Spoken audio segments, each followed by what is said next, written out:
रेहाना और रवि की शादी के बाद रवि के पास कुछ नहीं था। रेहाना, तुमने मुझसे शादी करके एहसान किया है। मुझसे ज्यादा तो तुम कमाती हो। अरे तो क्या हुआ, एक दिन आएगा रवि कि तुम खूब पैसा कमाओगे। मुझे तुम पर पूरा विश्वास है। रवि और रेहाना खुद को स्टैंड करने के लिए पूरी मेहनत करते।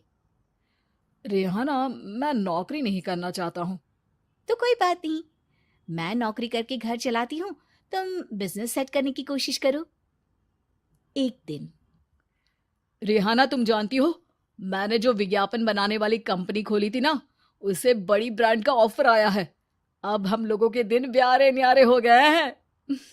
मैं जानती थी रवि कि एक दिन तुम सेटल हो जाओगे। रवि का काम अच्छा चल जाता है। एक दिन वो रेहाना से कहता है, रेहाना, अब हम लोगों का बच्चा भी हो गया है। बहुत छोटा है वो। उसका ख्याल कैसे रखेंगे हम? कैसे क्या, मैं गांव से माँ को लेकर आ जाती हूँ। नौकरी से हाफ डे ले लिया करूंगी। अभी तो वो छोटा है, स्कूल जाने तक मैं मैनेज कर लूंगी। देखो रेहाना, मैं अब अच्छा कमा रहा हूँ।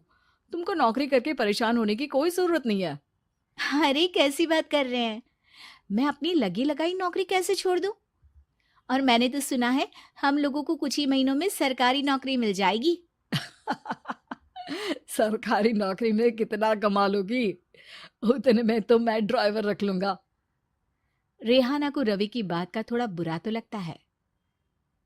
कम से कम मेरी नौकरी की इतनी बेइज्जती मत करो। भूल गए, इसी नौकरी के बदौलत तुमने अपना बिजनेस खड़ा किया है। अरे वो तो मैं किसी के भरोसे भी कर लेता। देखो, अपने बच्चे को संभालो, घर का काम करो। अब बाहर जाती तुम अच्छी नहीं लगती हो। रेहाना रवि के कहने पर नौकरी तो छोड़ देती है, लेकिन अब बड़े से घर में उसकी कीमत किसी नौकर से कम नहीं होती। एक दिन रवि का दोस्त आता है। भाभी, हम लोग तो आपको तब से जानते हैं जब से आप लोग शादी होकर इस शहर में आए थे। आपकी बदौलत ही सारा बिजनेस खड़ा हुआ है। ये किस्मत तो आप ही की है भाभी। हाँ हाँ भाई, हमारी मेहनत तो कुछ है ही नहीं। अरे होगी, लेकिन भाभी की किस्मत के आगे कुछ नहीं। दोस्त वहां से चला जाता है, लेकिन रवि का गुस्सा सातवें आसमान में होता है। देखा कैसे बोल रहा था? अरे बिल्कुल अच्छा आदमी नहीं है ये। कैसी बात कर रहे हैं आप? प्रशांत भैया तो बहुत अच्छे इंसान है रवि। कैसे उन्होंने हमारे मुश्किल वक्त में हमारा साथ दिया था। अरे था पैसा तो साथ दिया, नहीं तो कौन पूछता है? रवि का व्यवहार पैसा आते ही अलग हो गया। वो बंदे को बंदा नहीं समझता। घमंड से घिरे रवि ने तो एक दिन हद ही कर दी। रेहाना, मैं अब तुम्हारे साथ नहीं रह सकता हूँ। क्या क्या बकवास कर रहे हो रवि? क्या कहना चाहते हो? और क्यों नहीं रह सकते तुम मेरे साथ?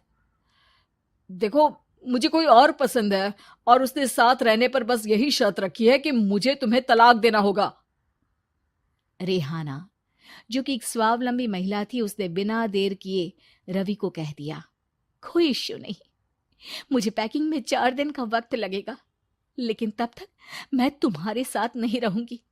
4 दिन के लिए तुम कहीं और शिफ्ट हो जाओ, मैं घर से निकलूंगी तो बता दूंगी। रवि घर छोड़कर चला जाता है। रेहाना को दुख होता है, वो रोती है, लेकिन व्यवहार से स्ट्रांग रेहाना को पति के वापस आने का और उसे सबक सिखाने का पूरा भरोसा था।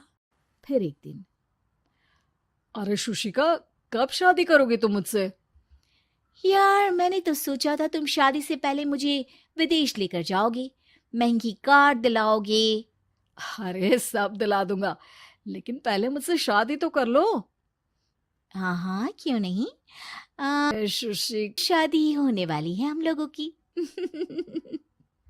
शुशिका रवि को छोड़कर चली जाती है। रवि घर आता है, जहां रेहाना को ना पाकर उसे सब अजीब लगता है। घर तो रेहाना। कॉल करता है, लेकिन रेहाना फोन नहीं उठाती। रात को सोते वक्त मन कर रहा है मुन्ने को गले लगा लूं। चलो कोई ना, शुशिका से शादी के बाद मेरे और भी बच्चे होंगे। अगले दिन रवि ऑफिस जाता है, जहां टीना खड़ी होती है। सर, आपने अपने नए ऐड के लिए मॉडल की रिक्वायरमेंट डाली थी ना, मैं उसी के लिए आई हूँ। रवि टीना को देखकर खुश हो जाता है। अब शादी हो गई है तुम्हारी? नहीं सर, बस अच्छा सा हैंडसम और अमीर लड़का देख रहे हैं मेरे मम्मी पापा। रवि के दिमाग से तो टीना को देखकर शुशिका का ख्याल भी खत्म हो जाता है। ऐसा नहीं लगता कि मुझसे मिलकर तुम्हारी ये खोज खत्म हो गई है? आप ना, आप तो 2 बच्चों की पापा लग रहे हैं। अरे नहीं नहीं, मेरी शादी तो हुई थी, लेकिन बीवी को किसी और से प्यार था, मुझे छोड़कर चली गई। खैर, टीना की दोस्ती रवि से हो जाती है, लेकिन 1 महीने बाद शुशिका रवि के पास वापस आती है।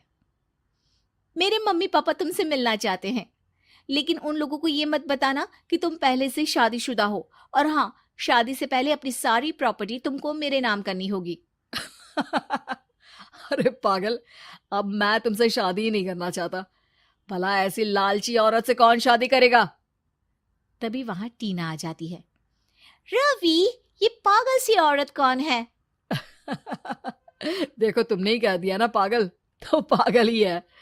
पता नहीं कौन है, कह रही है शादी कर लो, लेकिन शादी से पहले अपनी सारी प्रॉपर्टी मेरे नाम कर दो। बोल तो सही रही है। वैसे तुम जानती हो, मेरी एक सहेली है, उसके पति ने उसे पैसा आते ही छोड़ दिया, जबकि उसको खड़ा करने वाली ही मेरी सहेली थी। और मुझे भी भरोसा नहीं है। अगर मैं भी तुमसे शादी करूंगी तो तभी जब तुम मेरे नाम अपनी सारी प्रॉपर्टी कर दोगे। अरे हाँ हाँ, क्यों नहीं, बिल्कुल कर दूंगा। रवि और टीना की शादी की तारीख तय हो जाती है। वो अपनी सारी प्रॉपर्टी के कागज लेकर शादी वाली जगह पर पहुंचता है, लेकिन वहां टीना आती नहीं। रवि टीना को मैसेज करता है। कहाँ हो? सॉरी, मैं तुमसे शादी नहीं कर सकती, मुझे तुमसे भी ज्यादा पैसे वाला मिल गया। रवि को गुस्सा आ जाता है। वो गुस्से से सारा डेकोरेशन तोड़ रहा होता है कि वहां रेहाना आ जाती है। सर, क्या हो गया? क्या डेकोरेशन पसंद नहीं आई आपको? अ, तुम यहाँ क्या कर रही हो? मैं यहाँ की डेकोरेटर हूँ। क्या आपको पसंद नहीं आई यहाँ की सजावट? रवि दौड़कर रेहाना के गले लग जाता है। मुझे माफ कर दो रेहाना। रवि रेहाना के गले लग जाता है और रेहाना टीना को थैंक्स का मैसेज करती है।